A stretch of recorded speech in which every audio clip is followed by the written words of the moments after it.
Bu gün ümumiyyətlə səhiyyəmizi biraz azalacaqdı. Bir məşqçi bütün vəzifə öhdəliklərini öz üzərinə götürür. Futbol komandalarının tutaq ki, qaçışı məşqçi öyrətməli deyil. Bunu atlet öyrətməlidir. Yəni bir atlet. Mənim özümə yığıb sınıqçı nömrə sistemi olub. Bəzən məşqçilər, bəzən də valideynlər uşaqları yeniyetmə vaxtlarından yandırırlar. Yəni əvvəl bəli belə idi. Bütün il güləşdə necə idi bizə həqiqətən motivasiyamız bu idi. Uduzsan çıxma. Yəni bu ən böyük motivasiya bu idi. Uduzdun çıxma. Müsbətmi qarşılayırlar, yoxsa mənfilər daha çox olur, etirazlar gəlir ki, yox bunu belə eləməyib. Sən neçə dənə top qoyursan? Məsələn deyirsən ki, mən tutaq şatıram 3 dənə qoyuram da. Deyir o tərəfdə 4 dənə top qoyurdular.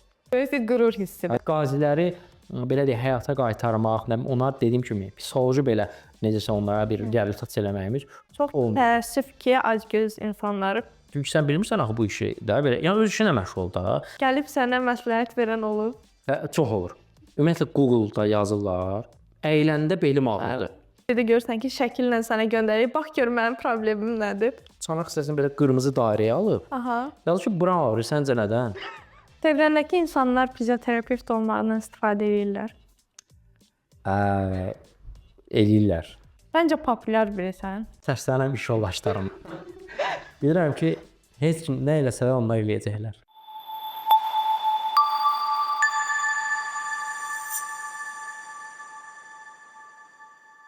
Salam Tural doktor, necəsiz? Sağ ol, çox sağ ol, yaxşıyam. Sən necəsən? Yaxşı, çox sağ ol. Bugün sənə bəzi suallarım var. Həm ixtisasınla bağlı, həm də öz şəxsi imicinlə bağlı. Tural doktoru hamı kənardan tanıyır, amma biraz da yaxından tanıyaq dedik. Başlayayım mı ilk sualına? Başlayaq. Okay. Fizioterapiya və reabilitasiya sahəsini seçməyinin səbəbi nədir? Deməli, biraz uzaqdan başlayayım da mən. Başlayın. Deməli, mən bir 5 ilə yaxında hardasa ortalama götürsək, təhsillə bir yerdə bir hərbi xidmətim olub. Xidmətdə nə bilim, xidmət rəisi olmuşam məntəqədə bir neçə belə vəzifələrim olub və fizioterapiya seçməkdə ilkin məqsədim oldu ki, mən hərbi dövrəmdə o qədər ki, məsəl üçün işlər 7-24 olurdu. Orada belə bir şey yoxdur yəni. Bu gün səhər çıxdım, axşama görə belə bir şey yoxdur. Yəni 7-24 işləyirsən. Və mən gecə yatmağı fikirləşdim və məsələn cərrahi profilli olmaq, çünki cərrahi profildə səhər gecə də çağıra bilirlər. Mənim orada həmişə belə təxirə salınmaz xəstəliklər zadlar olur belə deyə və onlardan doyduğumu düşünürəm. Mən istəmirdim elə olsun. Bir də belə şey məsələsi var da. Məsələn fizioterapiyada altdan sonra yəni iş qurtardı. Yəni elə bir xəstən çox olmur da, deyək ki, gecə yıxsın ki, ölürəm də, mən çox belə bir şey olmur. Rahat, relaks yaşayırsan da, bir də qazandığını özün yeyirsən. Bir növ rahatlığa qarşı. Yox, 100%. Rahatlıq sənin üçün onda keçilməzdir. Bax, gecə yuxusu istəyərəm o da, bunu mən çox istəyirəm, amma bu mənim üçün vacib deyil. Bir də dediyim kimi, işdən sonra iş olsun istəmirəm. Bu mənə yorançı idi. Bugün səni işdən sonra çağırmışam. Amma bu da yaxşı bir şeydir, bu iş deyil. Amma bir də var ki, işdən sonra məsələn kimsə yıxsın ki, təcili filan şey var, gecə növbəsi var. Yəni onu heç istəmirəm. Qeyd elədin ki, hərbi xidmətdə həkim olaraq fəaliyyət göstərirsən. Bu haqqda birazdan danışacağıq, amma bundan əvvəl Azərbaycanda bu sahəni hazırdakı vəziyyətini necə qiymətləndirirsən? Çox acınacaqlı qiymətləndirirəm. Nəyə görə? Bu gün ümumiyyətlə səhiyyəmizi biraz acınacaqlı edirəm. Nəyə görə? Sosial şəbəkələr kifayət qədər artıq da belə də yer eləyib. Hamı artıq oradan belə deyək məlumatlandırır. Məsələn, kimsə bir həkim məsləhət görsəndə, bax deyirsən X bir həkim, nəyi dərhal gir sosial şəbəkəyə baxıram səhifəsi necədir. Və kim bu dəqiqə şou yaradıbsa, bir də televiziyada, yəni burada ciddi problemdir. Məsələn, onlar heç vaxt maraqlanmırlar. Bu adamın bir diplomu varmı, tibbi diplomu var, yoxsa yoxdur və hamı çıxır ekrana. İstənilən adam bu şouya qatıla bilir və orada həkim kimi göstərir özünü, nə bilim, bir göstərilə adamlar bu dəqiqə çoxdur, bel ağrısından gəldi, mən bir dənə prosedura bu adam indi gəzir, bayaq koleskada. Yəni bu tərz şeylər çoxdur deyənə. Düşünürəm səhiyyəmiz ümumiyyətlə acınacaqlı vəziyyətdə. Yəni pasientlər ümumiyyətlə kimin birinci tapmalılar ki, bu həkimdir yoxsa yox. Bu ölkədə bu ciddi problem var. Bunun çıxış yolunu nədə görürsən bir həkim olaraq? Çıxış yolunu birinci insanlarda vicdan olmalıdır düşünürəm. Bu vacib məsələdir. Niyə elə düşünürəm? Çünki bir adam həkim olmadan bu adı özünə niyə yapışdırsın da? Yəni niyə bununla fəxrləsin? Yəni sən bu deyilsənsə, özün olmağa bacarmalısan. İkincisi, düşünürəm ki, televizorların burada çox ciddi, yəni o efirdə gedən verilişlərin ciddi problemidir. Yəni onlar buna necəsə bir əl qatmalıdırlar. Yəni deməlilər ki, bir senzur olmalı, bir şey olmalı ki, yəni bu şəxslər bura iştirak edə bilər. Yəni sən tibbi bir şey haqqında məsləhət verirsənsə, sən özün birinci tibbi biliyin olmalıdır da. Yəni necə məsləhət verəcəksən də belə deyil. Ya burada bir problem var. Ümumilikdə də düşünürəm ki, işə götürənlər də baxmalıdırlar da. Yəni bu gün gedib Gürcüstanda, nə bilim, Türkiyədə gedirlər 4 illik oxuyurlar və bəzi ölkədə də bəzi universitetlər var ki, hansı ki, onlar da 4 illik təhsil verir və bu onu fizioterapist verir də. Fizioterapist nədir? Reabilitolog. Yəni həkimin təyinatına uyğun olaraq reabilitasiya proqramını tərtib edib ona keçən şəxsdir. Amma ona niyəsə həkimə yamaq olmaq istəyir. Yəni hamısı bu dəqiqə baxır ki, mən həkiməm deyə özünü vurğulayırlar, amma bu doğru deyil də. Bu. Bir fizioterapevt olaraq ən çox hansı problemlərlə qarşılaşırsınız idmançılarda? Baxın, idmançılarla bağlı biz ümumiyyətlə uzun müddət yığma komandalarla, yəni komanda işi. Ümumiyyətlə bizim ixtisas konu deyim ki, fərdi şəxsin işi deyil. Yəni tək mən bu belə deyil. Bizim yəni reabilitoloqlarımızla paralel şəkildə işləməliyik və biz yığma komandalarla işləyirik. Bir neçə güləşlə, judo, bir dəfə hətta bir neçə futbol komandalarla biz işləmişik. Qarşılaşdığımız ən böyük belə deyək problem budur ki, idmançılarımız aşırı yüklənirlər idmanda. Amma bunun müqabilində onlar üçün çox vacib, amma eləmədikləri şey var. Məsələn, birinci iş nədir? İdman vaxtı isinmə. Amma bu çox vacibdir, amma onu çox ciddi almırlar. Bunun səbəbi nədən qaynaqlanır? Məşqçilərimiz mi zəifdir? Məşqçilərimizin, baxın belə deyək, xarici belə deyək də, ölkələrdə də hər hansı bir digər idman komandalarına işləyən məhz həkimləri var, məhz masajistləri var. Hətta məsələn futbol komandalarına tutaq ki, qaçışı məşqçi öyrətməli deyil. Bunu atlet öyrətməlidir. Yəni bir atletika ilə bağlı bir müəllim, yəni məşqçi taktikanı quracaq, nə bilim, başqa bir futbol götürək də, nə bilim, bu filankəs yaxşı qaçır, burada bu oyunda bu olmalı. Məsələn deyirəm, bu qədər bəsit deyil də amma daha qaçmağı, daha sürətli qaçışı bunu daha məşqçi öyrətməli deyil. Amma Azərbaycanda belə deyil də. Yəni bir məşqçi bütün vəzifə öhdəliklərini öz üzərinə götürür. Bu da nəticə etibarilə o bilməyə bilər. Məsəl üçün, idmançını zədədən necə qoruyur? O öyrədə bilər. Bəli, bu fəndi sən bu şəkildə açsan, çox yaxşı olar. Yəni mən çox az da idmanla məşğul olmuşam, amma yəni o sənə öyrədə bilər ki, tutaq ki, bu yumruq atırsan məsəl üçün, qarşıdakı rəqibin bu vəziyyətdə olanda bu yumruğu ata bilərsən. Amma o öyrədə bilməməlidir ki, yəni sən necə eləsən zədələnməyəsən. Ona artıq bir paralel olaraq bir həkim işləməlidir ona. Və həkim baxmalı ki, bunda nə çatmır ki, o zədələnir. Bax, mənim yarışlarda qarşılaşdığım bəzi vəziyyətlər var ki, idmançının qolu sınır, həkim ona gəlib müdaxilə eləyə bilmir. Bəli. Və yaxud da ki, neynirlər, yaxşı bir peşəkar məşqçi varsa, o gəlir onun barmağını, ya qolunu, ya ayağını salır və deyir ki, getdim. Amma bu da idmançıya sonradan böyük fəsadlar verir.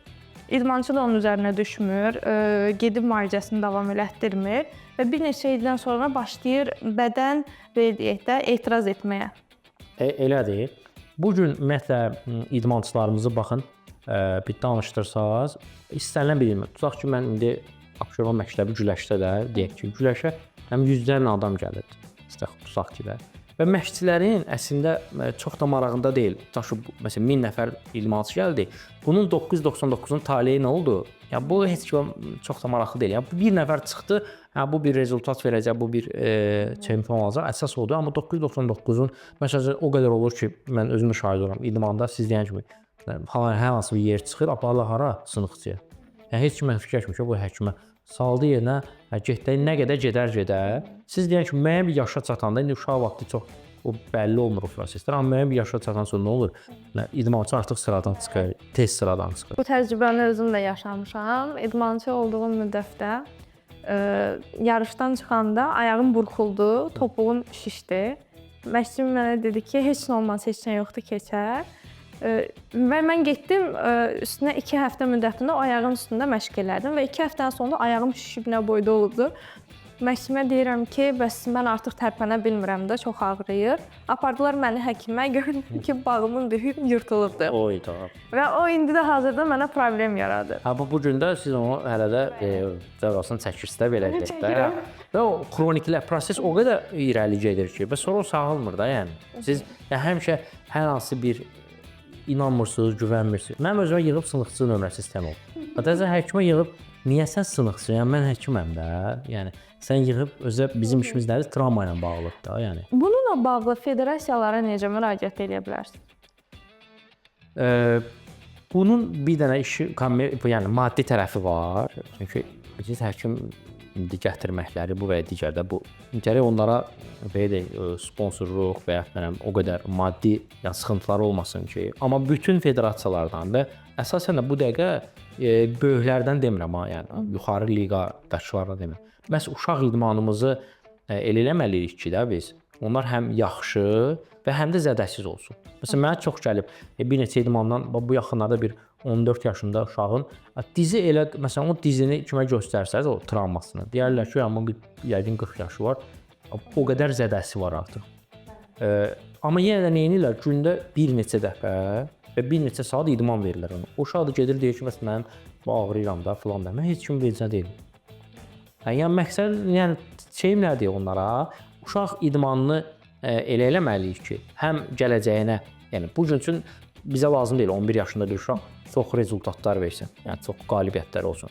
Biz eləməliyik ki, o böyüyə çatan, o böyüklər arasındakı bir liqaya, yarışa çatanda uzun müddət davam eləsin də bunun belə də qalib. Bəzən məşqçilər, bəzən də valideynlər uşaqları yeniyetmə vaxtlarına yandırırlar. Bəli. Çəki salmaqla, travmalarla və gəlir böyüklərdə nəticə verə bilməyəndə deyir tələbəm niyə nəticə vermədi və yaxud da övladıma bu qədər maliyyə sərf elədim, amma nəticə yoxdur. Yox. Amma bunun fəsadlarını əvvəlcədən öngörmək lazımdır. Bunun üçün də düzgün istiqamətdə düzgün maliyyə sərf eləmək lazımdır. Ümid edirəm ki, nə vaxtsa bizim insanlar bunu başa düşərlər. Hə, inşallah. Biraz siz şeyləri dəyişmək lazımdır. Biraz məsələn bizim məqsədimiz və yaxud da dediyim kimi yığma komandalarla işləyirik də. O vaxt belə idi. Tutaq ki, bu yaxınlarda bir neçə vaxt qədər mən boks müəllimlə biz müzakirə edirdim. Ona deyirəm ki, bəs bu əzələni gücləndirmək lazımdır. Məsələn, boksyor boksda məşğul idmançılarla hamıların yəni əlləri yaxşı olsun falan. Amma ona deyirdim ki, ayaq əzələləri, çanaq əzələləri qüvvətli olmalıdır. Yəni boksyor zərbəni yesə də ayağı yaxşı olsa o dəqiqə belə deyək, nokaut və knockdown vəziyyətinə daha gec gedə bilər də. Amma o köhnə belə deyək fikirlidir. O deyir ki, yox, çıxsın, qorxmasın, dalaşsın. Yəni əvvəl bəli belə idi. Bütün il güləşdə necə idi bizə həqiqətən motivasiyamız bu idi. Uduzdan çıxmaq. Yəni bu ən böyük motivasiya bu idi. Uduzdan çıxmaq sən də bilirdin də hər şey idi. Amma bu gün üçün məsələn əslində bizim məqsədimiz nədir? Yəni yığma komanda işləyəndə daha səmərəli olsun. Bir ilə alacağı nəticəni biz fikirləşirik ki, 6 aya daha səmərəli məşq. Məsələn, bəzi hərəkətlər var ki, onu eləməsin də. Yəni o vaxt tutaq ki, qaz yerişi deyə bir şey var idi, hamı elətdirirdilər. Amma bu gün biz deyək ki, onu məsələn deyirəm, yəni o dizimizi daha çox zədələyir də. Yəni bunu eləmə. Məsələn, biz yadımdadır mən hər idmandan biraz məşq etmişəm. Amma o da böyük bir təcrübədir. Əlbəttə. Həm iş prosesinə təsir eləyir, həm artıq bilirsən ki, qarşındakı pasiyentin nədən əziyyət çəkir və sənə hansı şikayət də eləyə bilər. Mən ümumiyyətlə idmanla məşğul olmam, mənə çox kömək edir. Bu əvvəl bizə şey eləyir, pləkanlar qaz yerişinə düşmək zəbədə çox. Niyə elirdik mən bilmirəm. O və məşqçi də bilmirəm o niyə eləyirik. Yəni bu nəyə kömək edir? Sual versən cavabı ola bilmir. Yox, bir çox məşqçilər bunun cavabını da bilmir həqiqətən. Nə üçündür? Əzələ qrupu işləyir, hara əks təsir göstərir və sadəcə deyir ki, bunu elə. Hə, niyə eləyirik biz? Mən vuruşmuram, o boks məşqçi. Mən niyə qaz yerişi məni niyə eldir staxıda? Müalicə prosesində ən çox rastlaşdığın çətinliklər nələrdir? Baxın, ən çox yəni belə deyək, ümumi götürsək, aşağı yaş qrupunun həm idmançılar və həm idmançı olmayan şəxslərdə oturaq həyat tərzinin belə deyək də bizə verdiyi çətinliklər var. Nədir? Məsələn, uşaqlar daha çox gərişində əzələləri, hətta böyüklərdə də. Bu bizim idmanda çox ciddi, yəni hər hansı bir hərəkətdə, hər hansı bir fənddə, yəni hər hansı bir nəsə eləyəndə daha çox efor sərf eləməyimizə səbəb olur. Bir də dediyim kimi bilinçsizlik məsələsi var. Baxın, istənilən zədədə adi bel ağrılarına bağlı da. Bu rayonda bir dənə dayı var. O dayını biz tapsaydıq. Baxın, bütün indi bundan sonra yazacaqları altına yox, mən bəs getdim. Bu sarda filan dayı mənə datdı, yaxşı oldun.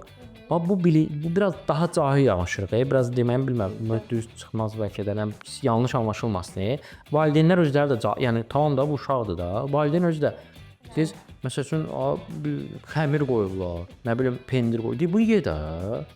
Yəni bu niyə yemirsən? Yəni bu xəmiri ora qoyan kimi orada bunu bişir təndirə qəşəng ye getsin də. Bu nə yumurta ilə zaten qayğana verir, qoyur ya. Mən düşünürəm ki, bu cahillikdir də o şey. Siz də görürsüz, mən deyirsən ki, mənim o vaxt zədələndi. Bu gün də ağrıyırsan da. Bəli, mən məsələn bir qadın olaraq, yəni normalda 4 saatdan artıq kabloku geyinə bilmirəm. Artıq ağrı sərtləşməyə başlayır və mən özümü narahat hiss edirəm. Ona görə də gündəlik rahat ayaqqabılara üstünlük verirəm. Yəni düşünürəm ki, əgər ki idmançı olduğum müddətdə bunun üstünə düşsəydim və indi belə bir problem yaşamazdım. Amma halbuki o vaxt mən məşq eləyəndə mənim düşüncəm o idi ki, mən ancaq nəticə verməliyəm. Nə bilim, ölkəmi təmsil etməliyəm. Amma bu belə olmalı deyil. Yox. Və görürsüz uzun müddətli olmur da onda. Məsələn, bir var tutaq ki 40 yaşına kimi idmanla məşğul olasan da. Bir də var, tamam da o şey 24 yaşında yaxşı rezultat verdi, nə alasan. 25-də yox, 26 heç bir yaşda yoxsun da. Düzdür. Xəstələrin reabilitasiya prosesinə münasibəti necədir? Yəni müsbətmi qarşılıyorlar, yoxsa mənfilər daha çox olur, etirazlar gəlir ki, yox, bunu belə eləməyin. Bax, fizioterapiyanın ümumiyyətlə indi elə bir dönəmdədir də. Baxın belədir. Birinci ümumiyyətlə mən fizioterapiyada reabilitasiya hissəsinin o şeyini çox sevirəm ki, burada idman çox vacib hissəsində var. Və fizioterapiya reabilitasiya 2 hissədən ibarətdir. Həm burada elektroterapiya hissəmiz var, həm idmanlar var, hansı ki, xəstəliyə uyğun, pozulmuş biomexanikaya uyğun bir hərəkətləri, idman hərəkətləri. Yəni bu tamam biraz burada əzələni biz böyütmürük. Biz sadəcə belə deyək də toxumanın sağalmasına çalışırıq da belə. Və bu gün fizioterapiya və reabilitasiya bax belə bir də keçid dövründədir. Necə? Məsələn 2000-lərin əvvəlinə getsəz, babalarımızdan, nənələrimizdən soruşsaq ki, nə bilim o vaxtda siz fizioterapiya balacaqda ki, parafin, nə bilim, belə duz, nə bilim, belə vannalar zadlar. Amma indi elə bir dönəmə gəlmişik ki, bu parafin zadı biz istəyirik ki, çıxardaq. Bura, yəni məsələn 100% götürsək, bu işin 30-40% elektroterapiyadır, amma böyük bir hissəsi məhz reabilitasiyadır. Yəni qısalmış əzələyə, bayaq dedim, məsələn, ayağın arxa tərəfindəki bir əzələ tutaq ki, o qısadırsa, ona parafin, nə bilim, nələr eləsən deyə, buna nə lazım? Buna stretching vermək lazımdır. Yəni, biz indi qalmışıq, biliyorsunuz, xəstələr gəlir deyir ki, şeydir, o qədər öyrəşir, yaşlı xəstələrdən çox. Sən neçə dənə tok qoyursan? Məsələn, deyirsən ki, mən tutaq şatıram 3 dənə qoyuram da, deyir ki, o tərəfdə 4 dənə tok qoyurlar. Oca qalmışıq belə ki, neyiniyək də, yəni, biraz bu keçid dövrüdür, belə deyək, xəstənin biraz burada narahatçılıq yaşayırıq, belə. Bax etdim. Müalicə prosesində ən böyük uğur hekayən nə olubdur? Ki demisən ki, bunu müalicə eləmək çox çətindir və biraz da qeyri-mümkündür də. Amma bir neçə müddətdən sonra görürsən ki, yox, buradan nəticə ala bilirsən. Bax, indi işlədiyim yerlə bağlı bir şey deyim mən. Biz deməli İdman Akademiyasının elmi tədris laboratoriyasında bu 2-ci Qarabağ müharibəsindən sonra 2020-ci ildən biz başladıq onların reabilitasiya qaziləri və ora kifayət qədər çox belə deyək də qazilər gəldilər. İstər qəlpə yarası, nə bilim mərmi yarası, yəni hamısı ciddi biz orada çox ciddi bir bunu deyim ki, komanda şəklində işlədik. Orada həkim fizioterapevtlər, həkim psixiatrlar, psixoloqlar, reabilitologlar və tibb bacımız və bircə çox belə bir bunun canlı şahidi olmusan, bəli. Və burada mən qazilərimizin həqiqətən bir ümidi biz olduq da belə deyək. Onlar gələndə məsələn elə qazi, yəni tək onları biz fiziki reabilitasiya eləmədik, psixoloji reabilitasiya elədik. Və burada bir neçə hətta belə bir şey deyim, indi baxsa iş yoldaşlarına deyəcək bir qazimiz var idi.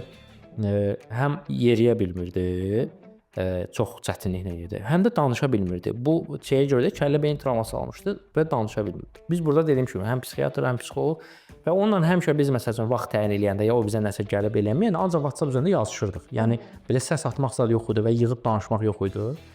Sonra o bir dəfə bizi yığdı və əməlli danışırdı və çox yaxşı yeriyirdi. Biz hamımız şok olduq da. Yəni bu mənim üçün məsələn çox yaxşı Çox böyük bir qürur Əlbəttə, hissidir. hə, yəni həmişə yazışını alım. Yığanda da istəmirsən də götürəsən. Deyirsən ki, bununla nə danışacağıq? Amma görürsən ki, danışır. Sonra əsir düşmüş Amil Musayev var idi. Bəli. Xatırlayırsınız. Məsələn, o gələndə o deməli həm bir 30 günə yaxın əsirlikdə olmuşdu. Gələndə bu sümüyünü yaralamışdılar və orada da bir nəsə çox uğursuz bir əməliyyat eləmişdilər yalandan. Burada da bir neçə əməliyyat oldu. Çox uzun müddət Çox uzun. Bəli. Ayaq uzunluğunda bir qısalma var idi, yerə çatmırdı. Sinirində bir zədə mərmi sinirini zədələmişdi. Həmin o məsəl üçün bu gün Amil Musayev mən görürəm ki, yeriyir, çox yaxşı. İlk gələndə heç Belseveti biz çıxardırdıq, prosta bizim üçün maraqlı idi nə qədər. Amma bu gün o artıq fitnesslə məşğuldur. Məsələn, gedir fitnessə mənim görüş yoxdur. Mən buna məsələn çox sevinirəm. O mənim üçün uğurdur. Tək mənim üçün yox, bizim komanda olaraq bayaq dediyim kimi bunu təşkil eləmişəm, biraz doğru çıxmaz. Onsuz da əgər bir işdə nəticə əldə etmək istəyirsənsə, yaxşı bir komanda olmalıdır. O komanda ilə addımlayırsansa, nəticən, uğurların da çox qəşəng olur. Bəli. Və bugünkü gündə də belə deyim də çəkdiyiniz əziyyətlərin qarşılığını görürsüz. Bu da sizin üçün böyük bir qürur hissidir. Mən məsəl üçün digər xəstəlikləri demirəm. Mən həqiqətən nə qədər xəstələrlə işləyirik belə deyə, amma mənim üçün belə fəxr ediləsi və hər yerdə də kimsə soruşsa belə mən bunu fəxrlə deyirəm ki, biz məhz qazilərin reabilitasiyasını və həqiqətən indi orada görmüsən də içəridə necə belə çox belə deyək də səs-küylü, gözəl, belə dəhşət bir reabilitasiya və ora gələn bir qazimiz vardı, artıq bir 6-ya yaxın güllə yarası almışdı. Məsələn, onu ora gətirər, çox ciddi, yəni psixoloji qoymur deyə çox belə səs-səs çıxan eləsin. Amma ora gətirməz bizim nə deməyimiz, gülməyimiz, onunla belə münasibətimiz, yəni tək reabilitasiyonu yeritmək deyil. Mənim üçün qürur nədir? Çox xəstələr sağaltmışam. Amma məhz qaziləri belə deyək, həyata qaytarmaq, ona dediyim kimi psixoloji belə necəsə onlara bir reabilitasiya eləməyimiz o bir qürur hissidir mənim üçün. Bəli. Qazilərimiz bizim fəxrimizdir. Əlbəttə. Danışma. Yox. Hə? Yaxşıdır. Məsələn. Çox danışansan o heç. Hə. Yəni çox danışmıram belə. Yox, yaxşıdır. Nə qədər istəsən danışa bilərsən. Hə, xüsusən. Səndən daha çox danışan qonaqlarım olub. Doğrudan. Yox, mən qabaxıyam da. Bu qabaxma işiniz şey danışmaq. O məsələyə də gələcəyik. Doğrudan. Hə.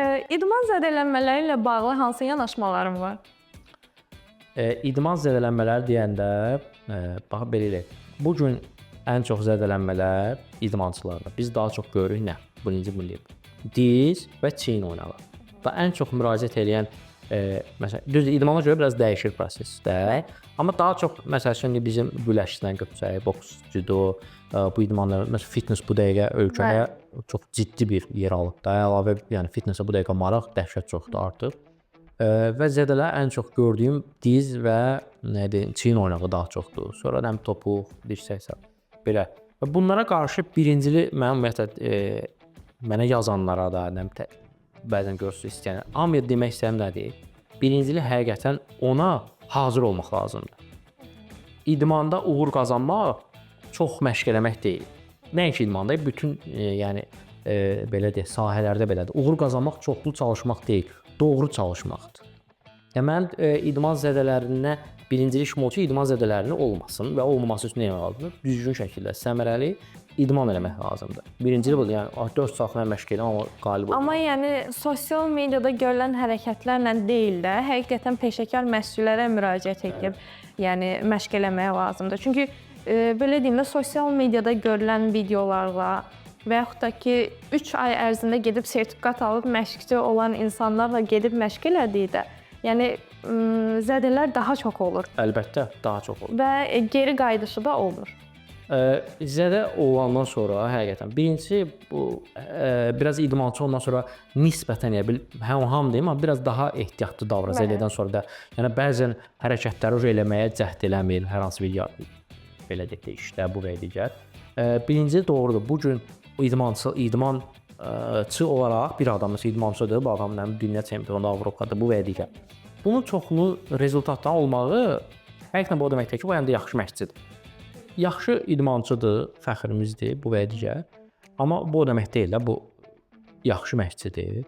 Yaxşı məşqçimiz hissəsindən, yəni biraz biz fitnessdən çox gördüyüm odur. Nəyə görə? İş tanımayan adam çoxsu fitness müəllimidir. Və burada niyə ona vurğulayıram? Bizim işimizə girişiblər. Çox acınacaqlı bir haldır ki, Azərbaycanda idmanla məşğul olmaq istəyənlər, yəni savadlı kadr əvəzinə kənar xarici görünüşünə üstünlük verib gedib onunla birlikdə məşq edirlər. Bəli. Yəni beyni güclü olana yox, əzələsi güclüdürsə çox bu yaxşı deyil. Buna yaxşısı yoxdur. Bir də bizim işimizə girir. Mənim ən çox narahat edən hissəsi odur. Məsələn, fitness trener hamısını demirəm. Mənim dostlarım orada çoxdur.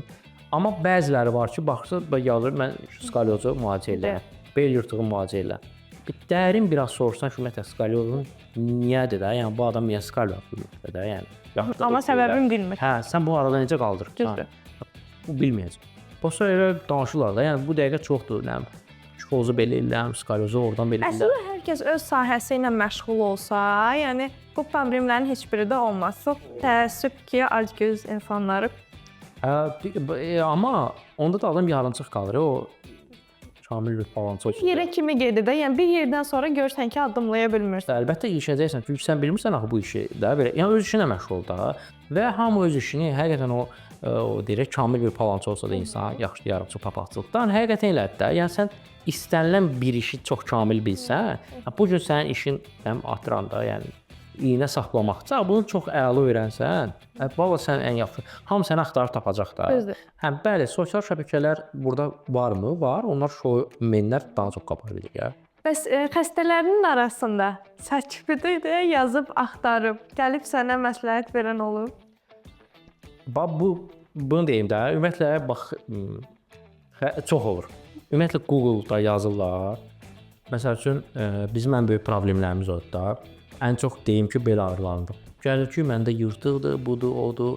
Bax, qardaşlardan bilirsən, baxsan ki, yazıb ki, əyləndə belim ağrıdır.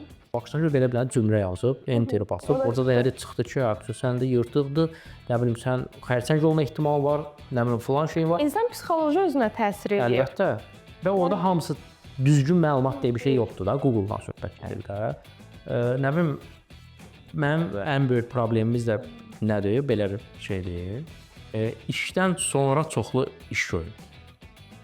İdman zalına gedirsən, görürsən M2 zətsə MBT göstərir. Bax gör, mən əməliyyatdığam. Vallahi başıma gəlib bir dəfə bench press eləyirəm, məşqdə o sinə hərəkəti. Nəsə 3-cü paxudumdur və kifayət qədər bir çox idi. 130 zat şol çəkir belə bilmirəm. Aşağı salmışam, fikirləşəm hələ bunu qaldıracam yoxsa. Bir nəfər MFN belə qoydu şeyi. Bax ki, mən əməliyyatdığam. Deyəm qardaş, gözləyirəm belə bir qaldıra bilirəm bunu mən. Yəni bizi o biraz elə bir problem. Mən sənin haqqında bilirəm ki, getdiyin fitness zallarda həkim olduğunu demirsən. Yox, heç demirəm. Yəni deməməyim şeydən deyil. Mən bu yekəxanalıq bu deyil. Amma vallahi mən də işdən sonra idmana getmə səbəbim istirahət eləməkdir.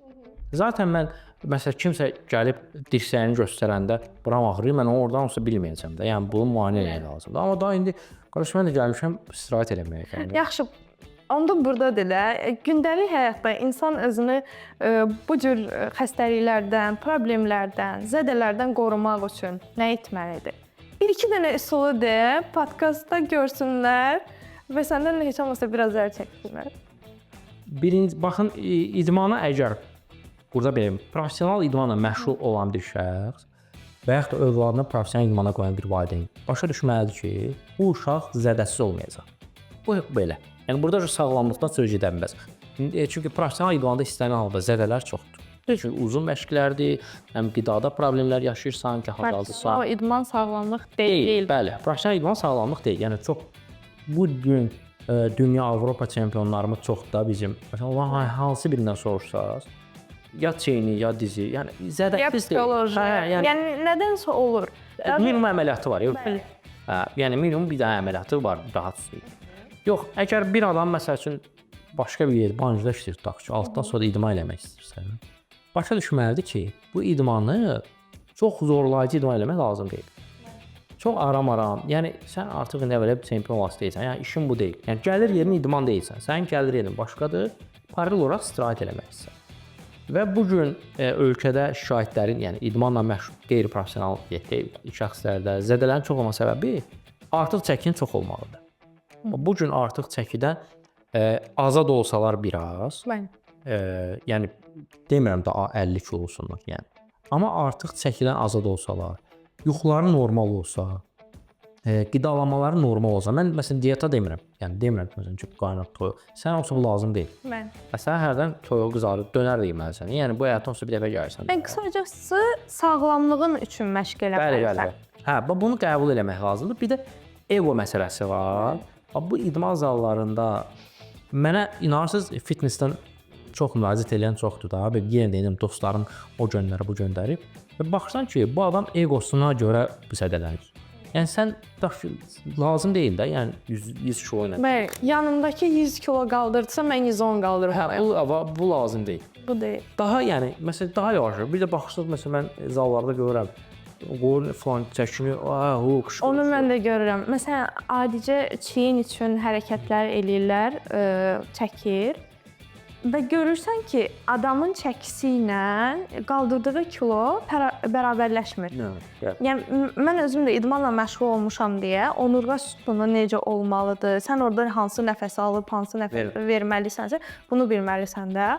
Amma yəni görürsən idmandan başa çıxmır və yaxınlaşıb ona da deyəndə ki, bunu düzgün eləmirsən, sənə bir tərs-tərs baxır və deyir ki, yox mən düz eləyirəm. Hə, ona görə demək lazım deyil də. O ego onları zədələyəcək. Hə, yəni baxın idmanda istənilən idmanı, məsələn boksa gedirsən.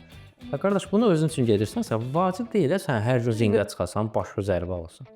Hə, get özün üçün quru şəzada biraz dincəldin. Yəni sən istirahət elə də. Yəni məqsədin orada mənim məsələn idmana getməkdə məqsədim, mən fitnessə gedirəm. Və məsələn mən bir hərəkət eləyəndə bir saya ortalama bir 6-7 saniyəm gedir. Bir dənə çəkib buraxmağa. Yəni çox yavaş-yavaş aşağı çəkib qoyuram. Ki, yəni mən qarşı istirahət. Dincəlirəm. Hə, istirahət etmək istəyirəm. Bir dənə eməkdə göstərməsələr, zalı. Hə, belə hər şey çox əladır. İnanc şadlıq yerində zaddadır. Bilirsən, çıxıram foyeyə, bir ananas tapıb yeyəsən də.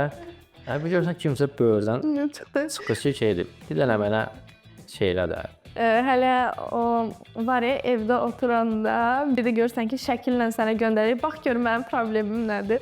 Allah haqqı çox olur. Bir dəfə mənim bir nəfər şəkil atıb, zaldan şəkil atıb, bir 10 dənə belə oğlan düzülüb. Onunla bilirəm ki, bu 10-cu mənim tanışım olan bu. Təzə mən ona bir sual atdım. Yəni 10 dənə oğlan şəkil mən deyirəm. Bir dənə sual atdım ki, nə məsələdir? Təzə yenə eyni şəkil atdı. Pos özünün çanaq hissəsini belə qırmızı dairəyə alıb. Yazır ki, bravo, səncə nədən? Yəni mən nə bilim? Yəni şəkildən nə bilərəm? Yəni özü dairə buram var səncə nədən? Səncə nədən bu böyük bir şeydir. Mən 10 il diləm, indi 10 il, 15 il, neçə il oxusam. Yəni mən onu biləcək adam deyiləm axı. Münəccimsən. Hə, ya dedim ki, özdə düyülə baxım görüm. Yəni başqa necə bilə bilərəm məsələ. Okay. Gələcəkdə bu sahənin inkişafını necə görürsən? Bu sahə fizioterapiya və reabilitasiya çox möhtəşəm bir sahədir. Geniş bir sahədir. Və burada bir oxuduqca həqiqətən digər, yəni ümumiyyətlə tibb belədir də, oxuduqca bitmir. Hər dəfə bir yeniliklər çıxır da belə deyək də. Və daha yaxşı yerlərə gedəcəyinə inanıram. Çünki əvvəllər daha boşluq çox idi və masajistlər də belə deyək. Yəni fizioterapiya, reabilitasiya mən təzə girən vaxt hamı elə bilir ki, elə masajdır. Yəni məsələn nəsə olub deyir masajistsən, elə bilirlər budur işimizdə. Amma burada müayinə var, burada müalicə var, burada bir yanaşma var. Yəni bu dəqiqə çox geniş bir belə deyək də əhatə edən bir ixtisasdır. Və indi artıq həm tibb universitetinin içində reabilitasiya ixtisası var 4 illik, həm idman akademiyasının içində reabilitasiya ixtisası var 4 illik. Bunlar düzdür, həkim deyirlər, amma onlar həkimin internatda oxuyub reabilitasiya proqramını hərtib edə biləcək bir kapasitədədirlər. Məsələn, tibb universitetindən gəlirlər, çox yaxşı savadlı uşaqlar gəlir. İdman akademiyasının özünü mən dərsdə deyirəm oradan yaxşı savadlı uşaqlar gəlir. Və bunun gələcək üçün daha yaxşı olacağına inanıram. Yəni daha yaxşı yerlərə gedəcək. Eyni zamanda İdman Akademiyasında magistr proqramı da var və ingilis dilində tədris olunur. Bəli. Yəni mən də düşünürəm ki, gələcəkdə bu sahənin inkişafı daha çox olacaq. Çünki təkcə idmançılar deyillər, yəni normal həyatda da insanlar zədələrlə qarşılaşır, hər hansısa bir ağırlığı qaldıranda və yaxud da ki, evdə hər hansısa bir əşyanı çəkəndə, yəni olur problemlər. Bunun üçün də fizioterapevtlərə birbaşa müraciət etmək lazımdır. Özümüzü müalicə eləmirik. Bəli, müstəq gətirirlər. Google-dan başqa müalicə. Bax, qeyd elədin ki, bu sahədəki boşluqlar get-gedə dəyişir, boşluqlar öz yerini tutur və sahə inkişaf eləyir.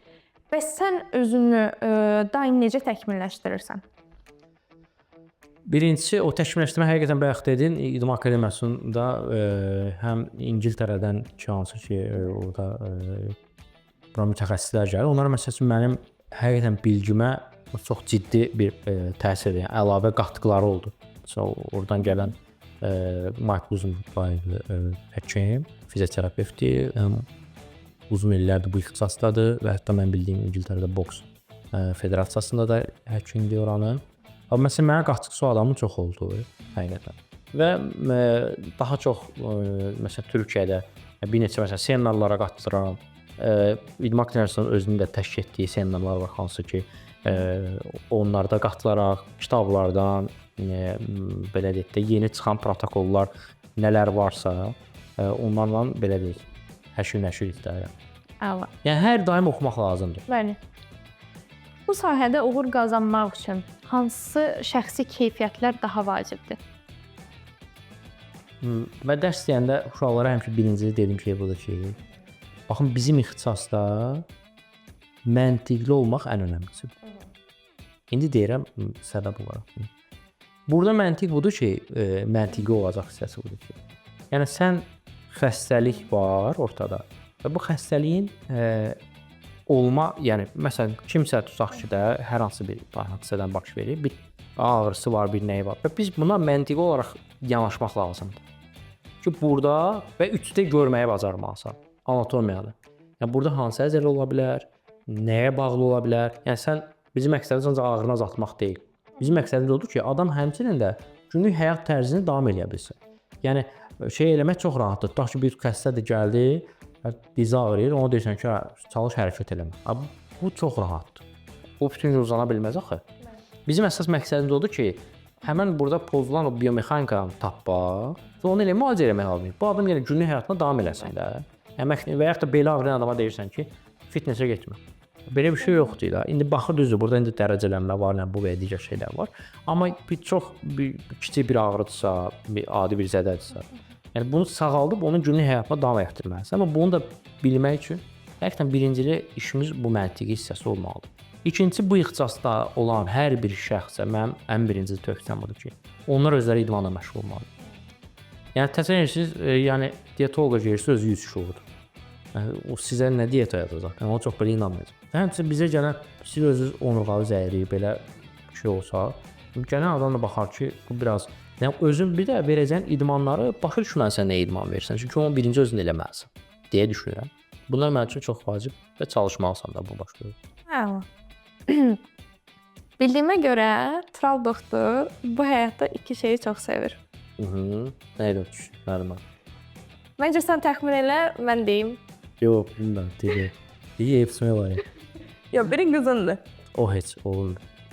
Tam başlar. Yəni, Sofiya mənim üçün daha mahirdir. O biri çox gülməlidir. Nə deyirəm? Mən bilmirəm, burada kimi şey var. Kimi əlizi ola bilər, amma deyək görək maraqlı doğrusu nədir? Şorqoval. Ayda o kimi, həqiqətən. Gülbari araşdırmaları elədi. Eləm o kim deyə bilər əslində. Sən də kim deyib? Hakim müəllim. Kimlik?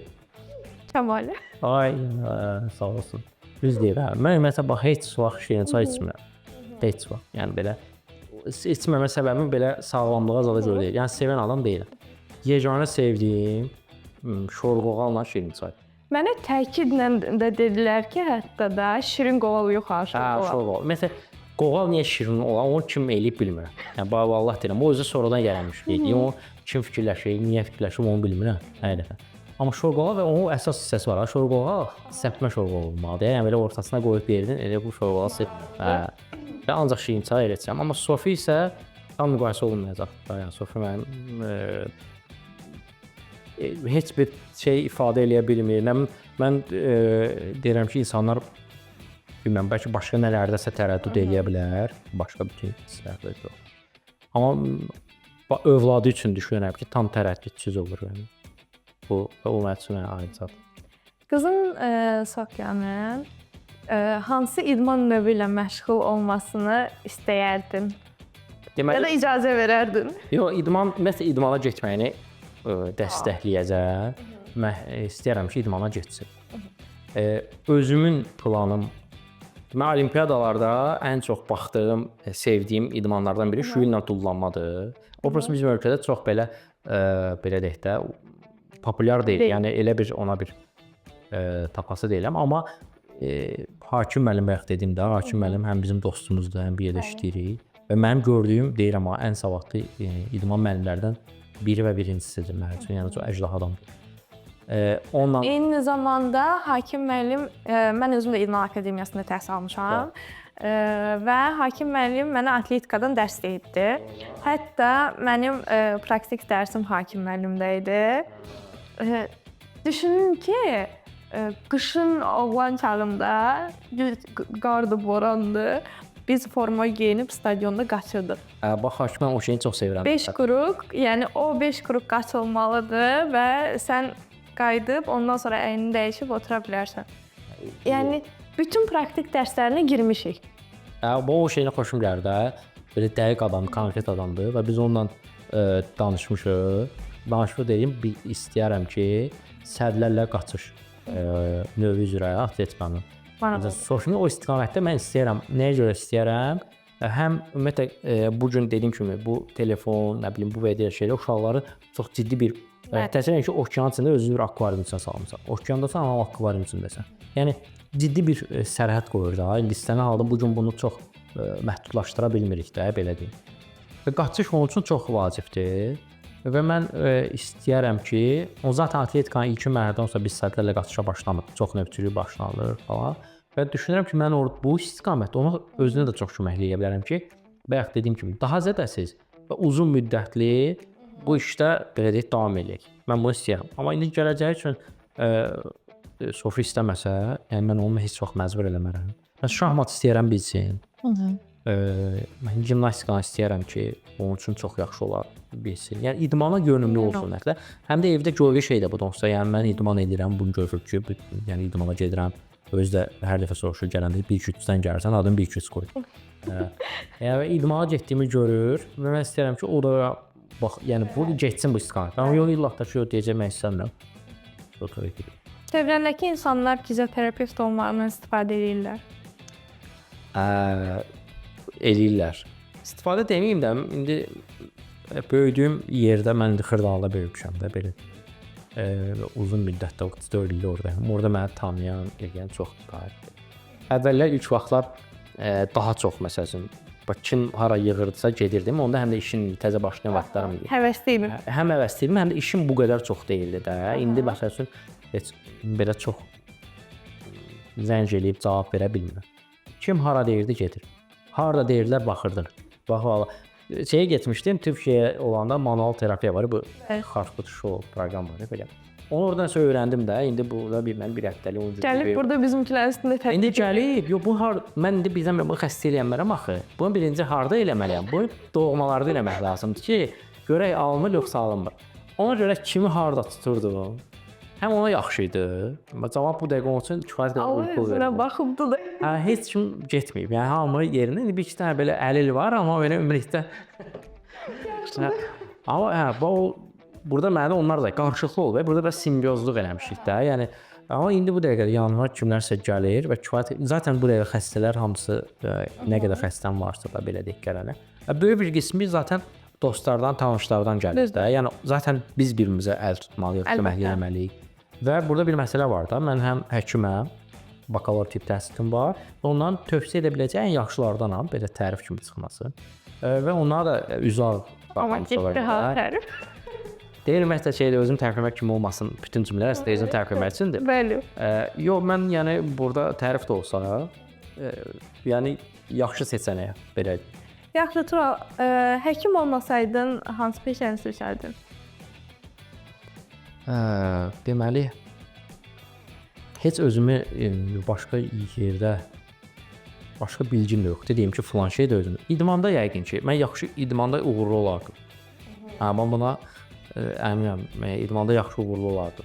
İdmanı sevirəm ona görə. Uğurlu olardım. Bilirəm boksla məşğul olmusan. Ümumiyyətlə bir çox idmanlar var. Uzun müddət breakdansla məşğul olmuşam. Bu məqama gələcəydim. səni təzə-təzə tanıyırdım. Akademiyada bir neçə dəfə görmüşdüm. Və sosial mediada bir-birimizi izləməyə başladıq. Bir gün açmışam sənin səhifəni, mən səni həkim olaraq tanımışam da, yəni yerdə fırlanmışdım. O hələ fırlanıram idi, hə. Bir dənə o qalıb, mən ama uzun müddət universitet vaxtı da tibb universitetində oxuduğum dönəmlərdə mənim ikinci sinif kursları zad olardı. Onda bir zalım var idi, yenə orada dostlarımızla bir yerdə idik. Məşq keçirdik də belə, yəni biz biraz breakdance o dönəmdə dediyim çox o dönəmdə olmaz, amma 2010-lar, 2011-lərdə valideynlər çox vaxt bizə belə şey kimi baxır da, bunlar nə savadsız, nə bilim. Məsələn, mən hansısa bir valideyn ki, mən tibb universitetində oxuyuram, həm də bunu eləyəm, ona şok olurlar, şu tibb universiteti və breakdance. Biraz breakdance belə küçə sənəti idi. Nə bilim, daha çox Targovda zadda, orada burada oynayırlar elə. Çox ciddi alınan bir şey deyil, amma çox əziyyətli bir idman idi. Zədəsi dəhşət çox idi. O qədər valla başımız ora-bura dəyib ki, o şeydə həm də bilgisiz idik də, indi əl çatandı. Mən valla breakdance böyük qardaşımdan kasetlərə zada baxırdıq, yəni video kasetlərdən də belə. İndi əl çatandı. Bundan əlavə mən bilirəm ki, sən yaxşı rep deyirsən. Hə, deyirdim. Deyirsən dedim. Mən Sədaqətən deyirsən. Hə, o da olur, düzdür. Deyirəm, amma Axırıncı videonu 8 martda görmüşəm. Hə, 8 martda gördün, hə, orada dedim, bəli. Gələndə olur hərdən. Şeir kimi də, indi mən Qazaxlıyam. Bəli. Mənim babam da rəhmətli şair olub, Cəmilənlə. Yəqin ki, bir genetik faktordur. Hərdən olur belə meyxançılar kimi bir söz gəlir, belə arxasına nəsə tak-tak düzüb nəsə deməyə çalışıram. Amma indi çox məna kəsb eləməsə belə, amma deyirəm mən. Bir qayıdıb desəm ki, mənim podkastım üçün birində. Ay yaxşı. Onun üçün deyərdim bu da bir gözlənilməz oldu. Deyərək, hə, bunu biraz fikirləşməliyəm. O mexanizm yerə də eləsəm bəlkə gələr. Amma heç şey yoxdur hazırda. Heç nə deyim. Bunun sözünü alınmı səndən? Bir videonu çəkib mənə göndərəcəksən. Başda. Və mən də onu Instagram və TikTok səhifəsində yayımlayacağam. Hə, tamam. Bir dənəsini yerə. Görək də. Bəlkə podkastın sonuna kimi nəsə. Səhvlərini qəbul edən birisən? Hə, düzün desən. Ya belə hə, özümü çox belə də söhbətləşib deyib də özümü belə özümü müzakirə edən adamam öz üçün ki, burada belə, orada eləm. Amma münasibətlərdə çox elə deyiləm aslında. Həyatında nəyi dəyişmək istərdin? Yox deməyi bacarmalı. Bu gün üçün problemlərimin çoxu yox deyə bilməməkdir mənim görə. İstənilən prosesdə. Yəni yox deyə bilməmək kimi bir onu yəni onun üzərində eybi özümü tərbiyə eləmə o istiqamətdə. Yəni çalışıram ki, belə deyək. Bir də insanlar bu hamı da belədir. Yəni genel olaraq hamının həyatında olurlar. Nəsə kimlərəsə necəsə güvəndiyin yerdə görürsən ki, adət çox da güvənilir deyildi. Amma buna görə narahat deyiləm. Mən bu gün üçün kifayət qədər tələbələrim də olub, öyrəticilərim də olub, nə bilim dostluq elədiklərimiz də var, yoldaşlıq elədiklərimiz də. İndi onun içində olur da kimsə biraz mənə də özün üçün fikirləşsən ki, vayda biraz bəlkə bu yaxşı eləmədi və yaxud da bu edəcək. Bu indi hamının həyatında olur da. Buna görə peşman deyiləm. Yəni insanlara edirsiniz kimlərsə yaxşı olur və burada gözləməli deyilsən o da sənə onu qaytarsın. Amma adam biraz içində yəni zaten qaytarmaq istədiyi şey insanlardan maddi olaraq bir geri dönüş gözləmirsən. Mənəvi olaraq da ki, mən X bir şeydir, sən bilirsən ki, bu sənin üçün məsəl üçün heç kim eləmədi, ayda bu elədi. Sən o mənəvi prosesdə yalana bir dəfə bayramda dəfə təbrik edirəm, məsələn deyirəm. Düzdür. Bunu görməyəndə, amma bu məni şeydən nə etməlidir? İndi hamının həyatında var. Qarşı tərəf başa düşəndə nə gözəl, amma başa düşməyəndə artıq bir yerdə biraz içində narahat olursan, amma bu narahat olmağın sənə şey eləməli deyil. Yəni başqalarına eləməməlisən, belə bir şey yoxdur. Amma yox deməməyi, bunu mütləq öyrənməlidirsən. Amma mən də bilmirəm, tərbiyə edirəm. İndi özümdəki hərdən eşə olur ki, kimsə arası çağırır, getmək istəyirəmsə belə, deyirəm yox getməyəm. Çünki istəyirəm ki, bu yoxu biraz da deyək də, yəni biraz problemlər yaranırsa məndə, bax. O keçə bilməməyimdən yaranır ki, ayda bəlkə onu həqiqətən çətin vaxtdır. Amma fikirsən ki, ciddi bir şey yox. Səncə dostların tərəfindən şansın gətiribmi? Mənim deməli belə qoyayım da, birinci çox mən Xırdalanı dediyim kimi çox balaca yerdir də. Bir çox dostluqlu başlamışıq, çox dostluqlu və əhatəmiz dəhşətdə, yəni. Sonra müəyyən bir yaşa çatan düzü lap belə qoca kimi danışmıram, amma indi istənilən halda bir ikinci şeydəyik də, belə də fəslindəyik də. Artıq ilk 30-dan sonrakı mən düşünürəm ki, ikinci bir fəsil kimi keçəcək. Və sonra görürsən ki, uşaqlıq dostların sonra tanışa dönür artıq. Yəni və getdikcə də başa düşürsən ki, yəni çoxlu dostun zaten lazım deyil. Prosta tanışdır. Yəni mən mənə də kimsə təqdim edir ki, mənim dostum. Nasıl biz illərlə danışmırıq. Prosta məsələn bir xəstə haqqında deyir ki, bir iş yoldaşım var. Bir dənə danış da bu ilə. Hə. O da sənə o da ona iş yoldaşına deyir ki, bu həkim mənim dostumdur ala. Sən də danışırsan da. Yəni biraz dostluq sözü belə ucuzlaşıb da. Əvvəlki kimi şey deyil. Yəni dostum üçün hər şeylərim. Ümumiyyətlə çox şey hazırda ucuzlaşıbdı. Hə, bəli. Yəni insanlar sadəcə göstəriş və sosial media üçün edirlər bir çox şeyləri. Çox acınacaqlı bir haldır. Hə, elədir, biraz belə. Maraqlı bir hissəyə gəlim podqırımda. Nə qədər təmiz birisən. Nə qədər təmiz bilirəm. Deyiləm. Nə yalan deyim, nə təmiz. Deyil, yoxdur. Mən bunu hansı məqamdan tutmuşam? Hansı? Maşını niyə yuduzdurmursan? Dağınıq adamam. Çox dağınıq adam. Mən deməli bir dəfə maşın uzun müddət idi. Yəni həqiqətən baxın 3 dənə bəlkə deyim də şey var ki, mənim üçün lap ciddi vaxt itkisidir. Bax biri maşın üstə aparmaq. O mənim üçün çox ciddi vaxt itkisidir. Bax çox ciddi. Yəni Bəs bunu sənin üçün kim eləyir? ancaq bax məsələn kimsə məni təkid edir ki, dostlarımla zaten ki, məsələn düz maşınımın usta hissəsində, yəni nəsə bir şey olan kimi kimisə yanımda aparanda ki, bərbərə getmək. Düz elə ciddi saçım yoxdur, amma yəni bu mənim üçün birisi belə qəribə oluram. Bilmirəm, nəsə o mənim üçün vaxt itkisidir. Mən moykaya maşın neçə vaxtı tozuydu. Nəsə işdə bir yoldaş var idi. Allah haqqı özü gəldi dedi ki, ay doktor, sən Allah ver maşını mənə. Mən aparım yuduzdurum da. Da gördü ki, nə gündədir maşın. Nəsə yuduzduru gətirdi həyətdə. Qızın baxdığını götürüb qayıtdı. Ata təzə maşın almısan ha? Uşaq maşını uzun müddətli boz bilib. Yulan sonra görüb ki, bu ağ imiş. Dedi ki, ata təzə maşın almısan. Uşaq deyir ki, təzə maşın almışam. Dağınıq adamam. Məsələn, işdə də stolun üstü çox dağınıqdır. Dağınıq da kimin üçün? Kənardan gələn üçün dağınıqdır ya. Mən amma nəyi hardadır bilirəm. Hə, o heç. Yoldaşın şikayətlənir bu vəziyyətdə. Məncə qəbullanıb. Yox. Amma mən hətta ona da deyirəm ki, bizim təmizlik anlayışlarımız fərqlidir. Məsələn, sənin üçün bu təmiz deyil. Məsələn, ev daşı belə dağınıq məsələn. Mən deyirəm ki, bu mənim əyalət məsələ o gəl. Amma sənin üçün o deyil də. Çünki bizim dağınıqlıq anlayışlarımız fərqlidir də. Mən o həddə çatanda başa düşürəm söz dağınıqdır. Salıram öz dağınıqlıq belə aşağısına da. Problem biraz burdadır. Kimsə üçün iş gördükdə onun qarşılığını istəyə bilirsən?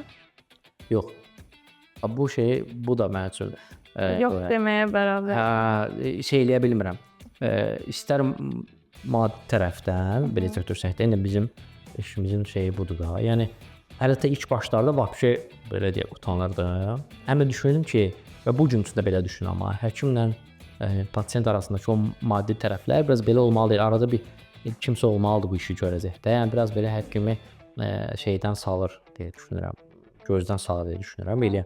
Onca məsələn ilk vaxtlarda hətta sosial şəbəkədən kimsə yazırdısa, məsələn müayinəyə gəlmək istəyirəm də. O soruşmurdusa, mən ona demirdim müayinə bu qədərdir. X qədərdir. Bax vallahi əməyin qarşılığını niyə istəmirsən? O ilk vaxtlarda hələ təzə fikir. Amma indi deyirsən. İndi işlərim yerdə yox. Artıq nömrəni vermişəm belə bir nəfərə. O işlədir. İş yerinin özünündür də, elə iş oldu belə. Və o artıq beləliklə o edir hamısını. Ay. Mən bildim ki, bax sən həkimsən, idmanla məşğul olmusan, qızını çox istəyirsən. Amma ömrünün 30-dan əvvəlki fəslində də filmlərdə çəkilmisən. Bir-iki dəfə bir klipdə çəkilmişəm. O şeyin Orxan Zeynallı vardı. Onun bir klipində. Orxan Zeynallı bizim o vaxtlar bir yerdə futbolda oynamışıq. Belə bir münasibətimiz olub, yaxşı olub. Onun bir klipində çəkilmişəm. Sonra bir dəfə mənim bir dostum aktyordur. O bir dəfə dedi ki, o film bəs. Özü də orada şey oldu. Mən dedi ki, mən universitetdə idim. Dedim sabah yaxşı geyim gəl, bəs bir kino çəkəcəyik. Bir seriala, hətta geyinib keçim, ləzzətli getdim. Elə deyirlər ki, gülü verdim, nə bir qısa bir mesajlı şey idi.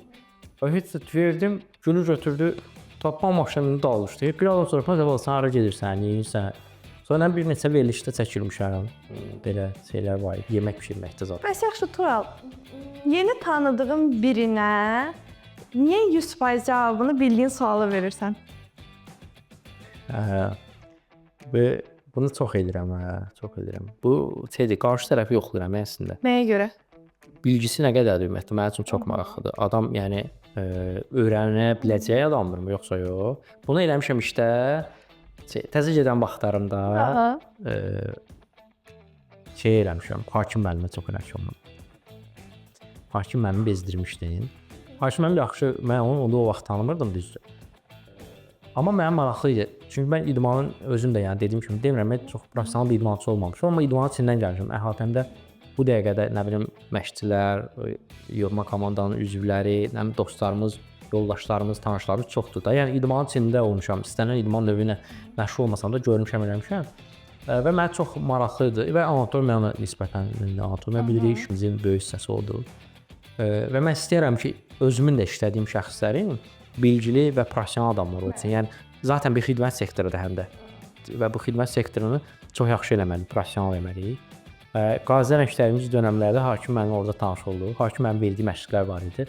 Və həqiqətən çox fərqli məşqlər idi. İndi məsələn boksun veriləcəyi və nəm judonun və ya güləşin verdiyi məşqlər deyil. Tam reabilitasiya üçün tam daha müalicəvi, daha zədədən qoruyucu məşqlər idi. Həm də özü də həmçinin atletika müəllimidir. Ona görə onu belə bezdirirdim tez-tez. Ümumiyyətlə hara getsəm mən ilkin işim odur yəni. O adamın bilgilərini bilmək istəməyəcəm. Mən ondan bir şey öyrənə bilərəmmi yoxsa yox? Hərbi həkim olduğunu qeyd edərim podkastın əvvəlində. Həmin müddətdə yaşadığın ən maraqlı bir hadisəni danışa bilərsən? Vallahi mənim ümumiyyətlə həmin o xidmət dönəmim ümumiyyətlə ancaq belə hekayələrlə dolu olub. Düz indi xidmətin içindədir də belə deyək, amma Bəs niyə oradan ayrıldın? bu biraz daha belədir, biraz məxfi deyil də, biraz daha orada söz əsməsində bəzi haqsızlıqlar da çox belə deyim də. Bu mənim gözlədiyim bu deyil. Baxın belə deyim, mən biz 4-cü kursdan 5-ci kursa keçəndə bizim müayinələrdən keçirirlər falan ki, yəni bu adam hərbiyə yararlıdır yoxsa yox, belə burada nə bil səhhəti ilə bağlı falan. O dövrlərdə mən həqiqətən sevinclə vətən, millət, xidmət eləmək, duan vermək. Və gözləntim də əslində mənim nə idi, gedəcəm onun xəstələri falan belə deyək də bu hissəsini fikirləşirdim. Amma gedəndə onun içinə girəndə gördüm ki, xidmətdə başqa şeylər də var da, artıq nə bilim tamam fərqli şeylər var belə deyək. Bu görün ki, bu mənim istədiyim şey deyil. Yəni mən həqiqətən cəmaatın balası falan, kəsin oğludur, bətnə kəsin qardaşıdır. Yəni belə yanaşmaq, vətən oğludur, nə bilim gördüm ki, biraz tam bəzi şeylər nüansları var. Aynen. Ona görə oradan belə şeylər. Yaxşı, sənə sonuncu sualı verim. Səncə populyar birisən? Bəli. İddialısan. Əlbəttə. Yəni öz ixtisasımda əminəm ki, yəni məni belə deyək də tanıyırlar bu ixtisasda. Bu ixtisasdan kənarda da, yəni düz indi kifayət çox da azı böyükdür Azərbaycan, amma yəni tanıyan bir kütləm var yəni mənim. Və çox istəyirlər yəni bilirəm. Yaxşı. Sən düşünürsənmi ki, sənin podkastın digər podkastlara nisbətən daha yüksək baxış toplayır? İnanıram. Ən azından buradan da səslənən iş yoldaşlarım. Bilirəm ki, heç kim nə eləsə onlar eləyəcəklər. Yox, inanıram ki, yaxşı bax. Yaxşı, sən bu podkastda ayın sonunda ən yüksək baxışı toplasan, səni çay qonaqlığına özüm aparıram. Ay sonu dediyimiz aprel ayı nəzərdə tutulub da, yəqin ki, o da mart barıdır da. 100% mənlik hazır üçün, mən cheesecake sevirəm. Okay. Özüm bişirəcəm. Və acılı kofe xoşlayıram, acı kofe. Ümumiyyətlə şəkər bayaq da deyim ki, çox istifadə eləmirəm. Şurada qalan sən. Okay. Əgər baxışı sən toplamasan, ümumi 2 ay ərzində podkastda ən yüksək baxış toplayanı qonaq eləyəcəm. Amma sən yox. Yaxşı. Mən də cavab vermişəm. Mən də qonaq eləyə bilərəm. Yaxşı. İnşallah. Sözünü aldım. Sən qonaq eləyirsən. Sümənlik təkrarın deyil. Hə. Əla. Yaxşı. Hələ Sofinə gətirərəm. Bir onu da öyrədərsiz. Okay. Çox. Hə, çox sağ ol. Təşəkkür edirəm. Xoş.